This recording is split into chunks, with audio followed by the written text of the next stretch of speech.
O Plano Decenal de Expansão de Energia de 2034 diz que nos próximos 10 anos, a demanda para o gás natural deve aumentar em 37,5%. É uma previsão puxada pelo consumo residencial e industrial, mas principalmente pelo aumento da geração de energia através das termoelétricas. O que se questiona no setor de energia é como essa demanda será atendida. O aumento da oferta de gás natural é um objetivo que pode ter várias soluções, como acordos de importação de gás natural da Argentina ou até mesmo a expectativa em torno da margem equatorial.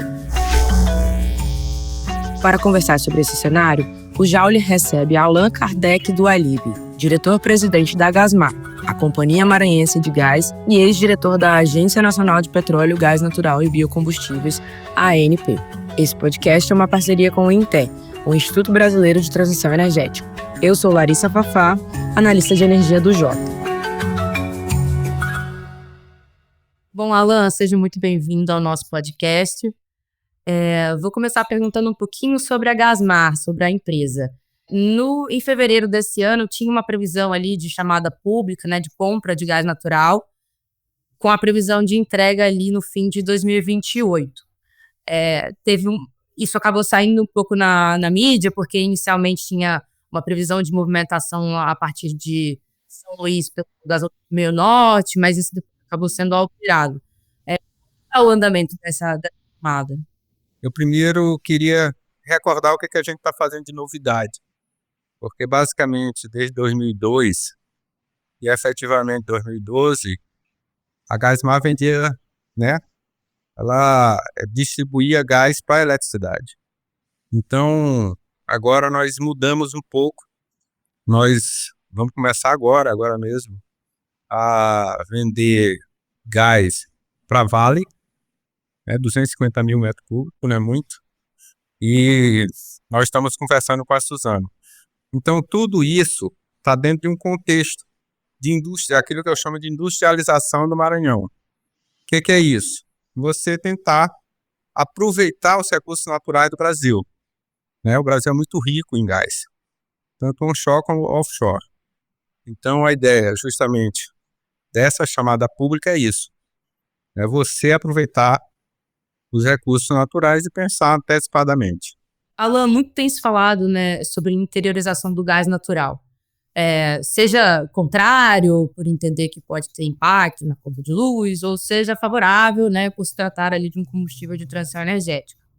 É um debate que já foi levado, inclusive, para o Congresso, já apareceu em várias propostas, né, para justificar, inclusive, algumas propostas, para a gente lembrar um pouco mais recente ali, como, por exemplo, a questão da obrigatoriedade da contratação de termoelétricas na lei da capitalização da Eletrobras. O senhor acha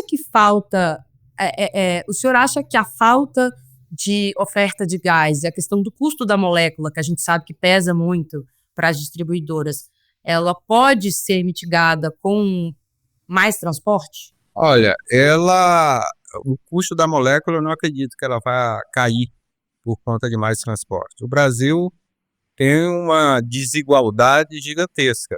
O Brasil é dividido em Arco Norte e Arco Sul. Paralelo 16, abaixo de Brasília, relativamente assistido, e nós do Norte quase nada. Então, o transporte não vai resolver o preço da molécula, né? Há um esforço do governo para diminuir o preço da molécula, mas eu acredito que isso só vai acontecer com mais oferta, né? Então, você ofertando mais, pode ser que derrube o preço. Agora, transporte é fundamental. O Brasil é absurdamente desigual. O nosso gasoduto, principalmente esse que vai para o Nordeste, ele segue os navios, né? Vai pelo litoral, do Rio de Janeiro até o Ceará. Então, isso é absurdamente desastroso. Interiorizar é coisa básica. Todos os grandes países do mundo fizeram isso. Então, é um argumento muito frágil. Nada para coisa nenhuma, né? Muita gente alega. Isso não existe.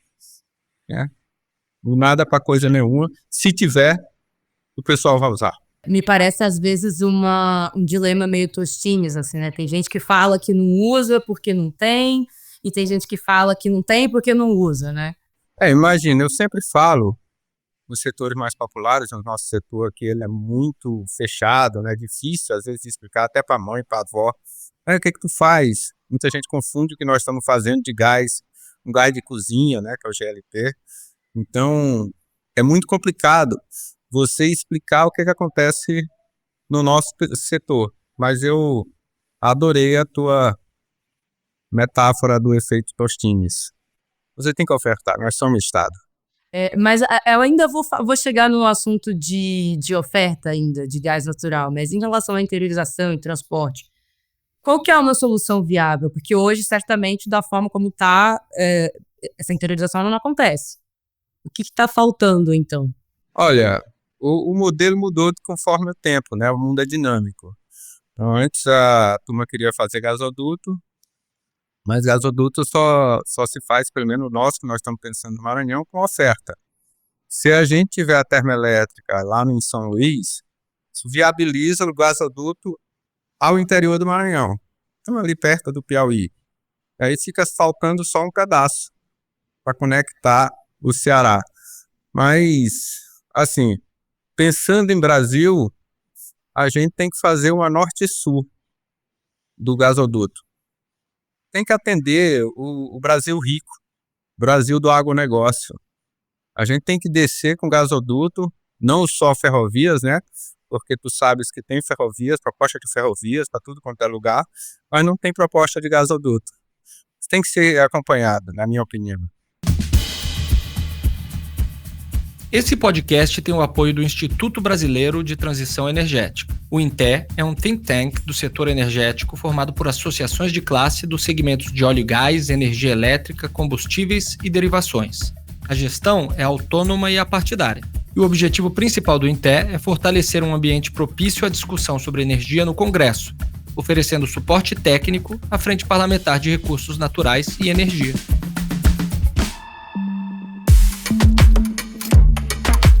A gente estava falando de oferta, né? O Plano Decenal de Expansão da Energia de 2034, que foi lançado recentemente, fala justamente sobre isso, né? Sobre um aumento, um potencial muito grande de aumento da demanda, mas coloca talvez ali um ponto de interrogação em relação à questão de suprimento de oferta, né? Coloca possibilidades de suprimento, e uma dessas possibilidades, considerando ali uma redução de importação, a possível redução de importação do gás da Bolívia, seria começar a importar o gás natural de Vaca Muerta na Argentina, né? Existe ali, o governo tem falado, pelo menos de uma perspectiva de começar esse fornecimento de 2 milhões de metros cúbicos ao dia já em 2025, chegando ali a 30 milhões, mais ou menos. A gente sabe que tem ainda muita dúvida. Como que esse gás vai chegar no Brasil? Tem gente que até coloca em xeque o próprio acordo, né? A gente precisa do gás na época do inverno.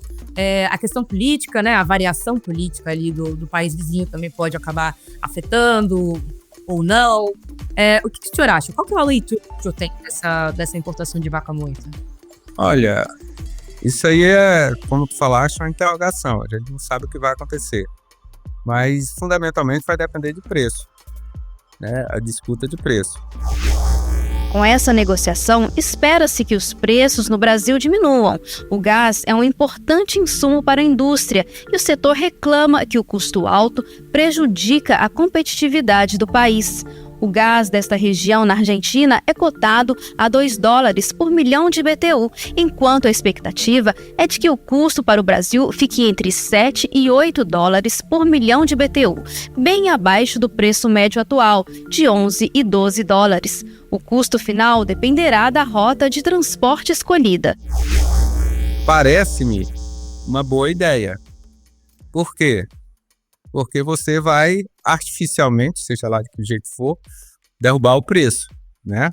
Você vai ter oferta e quando você tem oferta a preço baixo, você pode trazer de várias formas. Pode trazer via o gasoduto Brasil-Bolívia, mas pode eventualmente lá no Maranhão a gente querer importar via cabotagem. Nada impede, entendeu? Vai depender do preço da molécula. Mas esse debate, na minha opinião, está vinculado ao debate de fracking. Sim, é justamente isso que eu ia perguntar, né? Porque Vaca Muerta colocou justamente no centro dessa discussão a questão do fracking, né? Que no Brasil a gente chama ali de fraturamento hidráulico. É uma técnica muito criticada por ambientalistas, né? Eles comentam que existem vários riscos de contaminação, mas especialmente contaminação de aquíferos, das águas. E eu vi que o senhor escreveu, né, uma coluna no Poder 360, defendendo que o fraturamento hidráulico pode ser o futuro da energia. A minha dúvida é, dá para balancear essa responsabilidade ambiental com a produção, né, de óleo e gás nesses casos, principalmente no Brasil? Olha, Fafá, eu acho que não existe indústria mais comprometida com o meio ambiente que a nossa, por diversos fatores. Uma delas é que a gente não pode errar. Então, por exemplo, a Petrobras já faz fracking há muitos anos, entendeu? E é uma técnica assim que me deixa um pouco estupefato, porque o que você faz de fato é uma árvore de Natal, é um guarda-chuva, né? Você tirar mais gás da terra.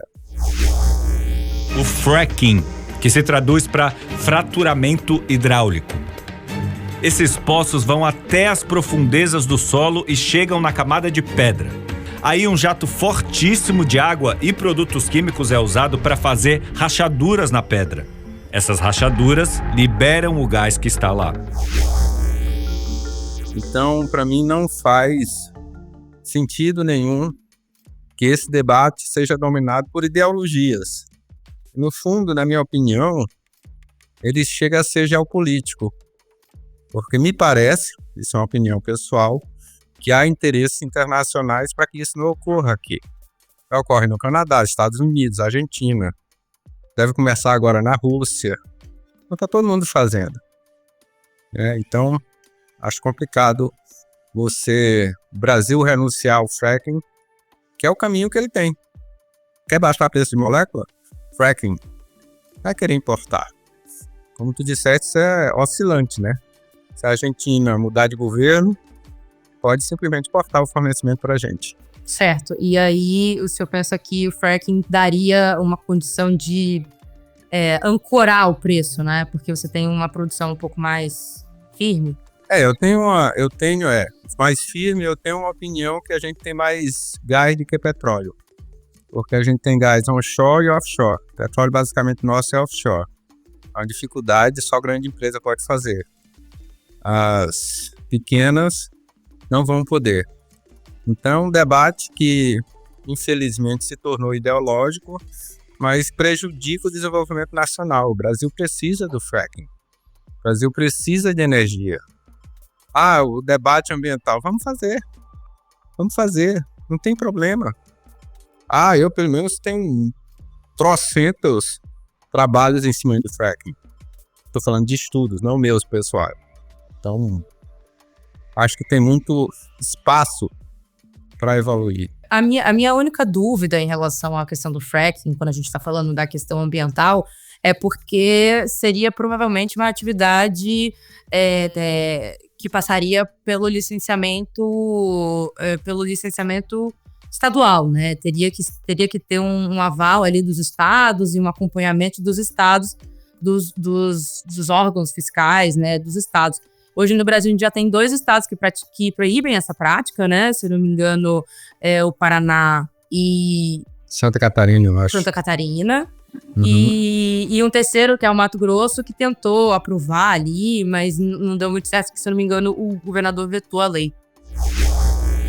O Legislativo baiano também está analisando a matéria, repetindo decisões já tomadas por Paraná e Santa Catarina. Um movimento anti-fracking que une ativistas ambientais, segmentos diversos da sociedade e poderosos setores econômicos. E a gente já tem também, no Congresso, já tem um tempo, projetos de lei que andam, mas convenhamos que nenhum deles até agora engatou, né? Quase todos estão ali naquelas discussões de comissões e tal, andando um pouco devagar. E a minha preocupação, na verdade, é como que a gente vai conseguir fazer isso com os estados, porque existe uma dificuldade, né? Existe uma dificuldade de pessoal, de de conseguir ter força de mão de obra para poder fiscalizar isso tudo. Você acha que isso não seria um problema? Não, de forma alguma. Mesmo porque o fracking já é uma técnica dominada há várias décadas. Então não tem para que você... vai acontecer isso, aquilo, outro. Isso é a propaganda ideológica que eu respeito, né? Eles são muito fortes, contam uma história mirabolante, né? Aliás, mentirosa e terrível. Então, assim, é uma coisa preocupante. Quanto às secretarias de meio ambiente, talvez elas estejam numa posição melhor do que o IBAMA ainda. O IBAMA está esvaziado. O IBAMA não tem pessoal. A gente sabe pela margem equatorial, né? Dizer que realmente não há pessoal, eles fizeram a greve, não deu certo. Então, não há preparo. E a minha próxima pergunta é entrar justamente sobre margem equatorial, né? Não tem como a gente não falar. A gente sabe que existe uma grande expectativa, não apenas das lideranças políticas que estão aí atrás do assunto, mas também do setor produtivo, né? Pelo início da exploração, especialmente pela possibilidade ali, pela proximidade de alguns estados, pela possibilidade de uma produção de óleo e gás que pode abaixar também o preço ali. A gente está falando muito aqui do preço da molécula, existe essa possibilidade. Só que hoje em dia a gente sabe que a principal polêmica ela ficou muito, muito em volta da Petrobras, né? Da Petrobras e o licenciamento para a bacia da Foz do Amazonas. Mas a gente sabe que no Maranhão também vocês têm, pelo menos, se eu não me engano, 2 bacias, que é Barreirinhas e Pará-Maranhão. Como que esse imbróglio da Petrobras e do Amapá, que tem, né, segurado um pouco aí as discussões, pode afetar a possibilidade de vocês da produção no Maranhão? Vocês estão no mesmo barco? Ou essa situação da Petrobras ainda está deixando tudo mais complicado? Olha, a situação da margem equatorial é uma situação geopolítica. Claramente geopolítica. Estou voltando agora de Belém. E o que existe de europeus, que a Europa se interessa por esse assunto, né? Por outras razões, inclusive aquelas históricas, quer vender tecnologia para a gente. Então, a intensidade da Europa em relação à margem equatorial é monumental, né? Disputa objetiva mesmo. Então, não tenho dúvidas que a gente está disputando com gente poderosíssima, né? Estamos disputando com o continente inteiro que sempre colonizou o Brasil. Sempre quis colonizar as Américas, a África, a Ásia, etc. Então, minha visão é assim, de disputa mesmo. Nós vamos para a disputa. Nós estamos na disputa. E ajudando a Petrobras. Mas hoje em dia essa disputa é uma disputa também muito interna, né? A gente tem ali uma disputa clara dentro do governo, entre partes do governo, vamos colocar assim, que é mais ligado ali ao Ministério do Meio Ambiente, que claramente tem uma posição mais contrária. E, por outro lado, acho que o resto do governo, que pelo menos a gente sabe que tem passos como o Ministério de Minas e Energia, o Ministério de Desenvolvimento, Indústria e Comércio, o Ministério da Fazenda também, todo mundo super, uma expectativa super grande de que essa exploração ande, seja pela maior produção de petróleo, seja pelo maior pagamento de royalties e participações especiais e dividendos. Acabou virando uma disputa interna também, você não acha? É uma disputa interna que não está mais nas mãos dos ministros, né? Está na mão do presidente Lula. A definição é dele, né? Não existe mais, assim, minha visão, eu já estou há anos acompanhando isso, é uma decisão do presidente da República. Ele vai ter que dizer qual o caminho que ele quer. Se tem a ver com COP, se não tem, etc. Isso é outra coisa. Mas a decisão, na minha opinião, é do presidente da República. E você acha que tem um prazo para ele tomar essa decisão que possa afetar ali a produtividade das empresas? Olha, nós temos um prazo porque o Brasil, efetivamente, o Rio de Janeiro, a gente sabe que as reservas de petróleo vão cair a partir de 2033 mais ou menos por aí. E a gente vai virar importador a partir de então. A gente já importa, né? Vai importar mais. Então é uma decisão de cunho nacional. Não é uma decisão ideológica. Não é uma decisão do manifesto que eu chamo o parecer do IBAMA, o último parecer do IBAMA. Parecer técnico assinado por 26 analistas ambientais do IBAMA recomendou pela segunda vez o indeferimento e o arquivamento do pedido de licença da Petrobras para perfurar um bloco de petróleo na bacia da Foz do Amazonas. Mesmo assim, a presidência do Instituto deu prosseguimento ao processo, solicitando novas informações à petroleira. A Petrobras precisa comprovar a existência de impactos socioambientais ou mostrar seu planejamento para mitigar um acidente, como, por exemplo, vazamento de petróleo. Eu chamo parecer, que é um manifesto político, né? Então, o que a gente respeita, né? Agora, como instituição, eu critico porque é muito estranho que uma instituição se manifeste politicamente em um parecer que, assim, tem várias fragilidades. Mas a nossa expectativa é que vai ser aprovada. Se não for aprovada agora, vai ser depois. Esse óleo está aí há 150 milhões de anos.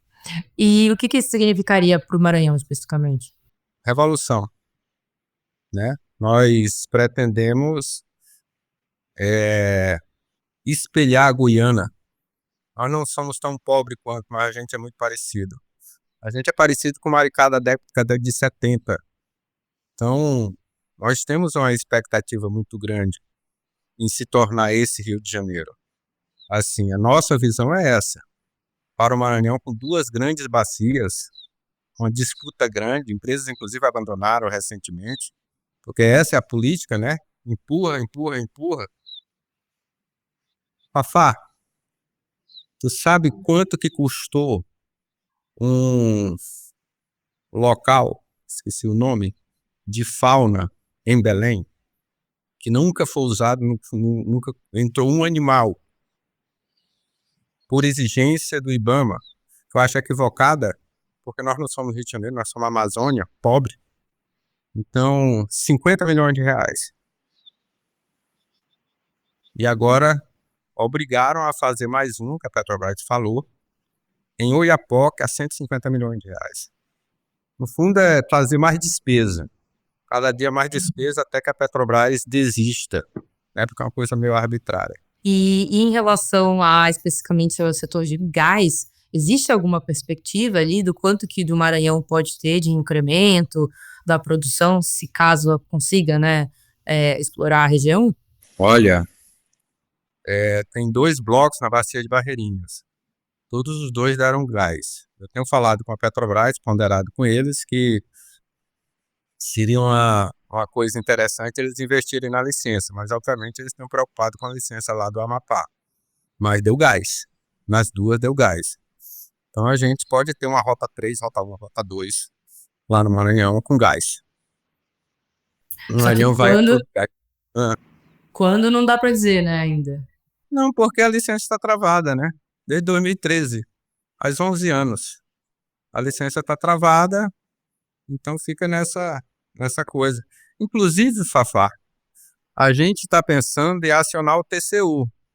Isso aqui, pouca gente sabe, eu acho que não foi divulgado em lugar nenhum, porque não é possível que um órgão dessa envergadura, de importância central para o Brasil, ele não tenha nenhuma responsabilidade. Por exemplo, eu, presidente do IBAMA, eu decidiria.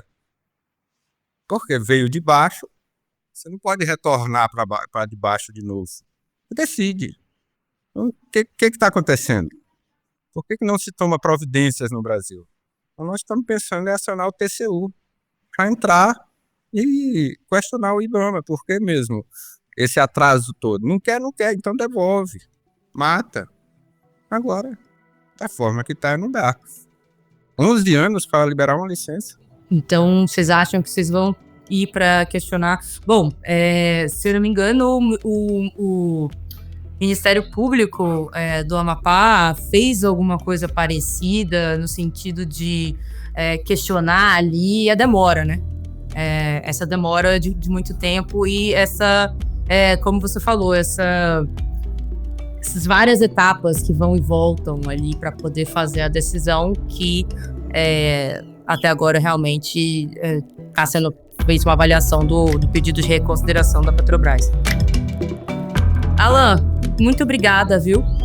Muito obrigada pelo tempo, muito obrigada pela entrevista e até uma próxima, já fica super convidado para voltar. Muitíssimo obrigado, Fafá. Foi um grande prazer conversar com você, competente, belíssimas perguntas, organizando esse pensamento para a gente defender o Brasil. Esse foi o Joule dessa semana. O podcast de energia do Jota é uma parceria com o Instituto Brasileiro de Transição Energética, o INTE.